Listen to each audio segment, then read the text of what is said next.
Maliit ang itsura ng mga siloy. Pero higit itong nakilala dahil sa pagkanta nito. Muli naming susubukan na makita at maidokumento ito. Si Pedro muling humuni para tawagin ang siloy.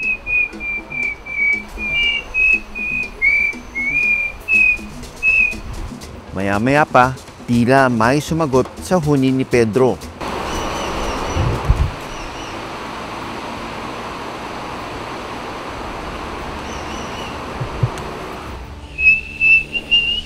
Ang ganda ng huni niya. The shama is one of the most beautiful birds that can sing in the forest. Ang balahibo ng ibon, kapag nasinaga ng araw, lumalabas ang asul na kulay nito.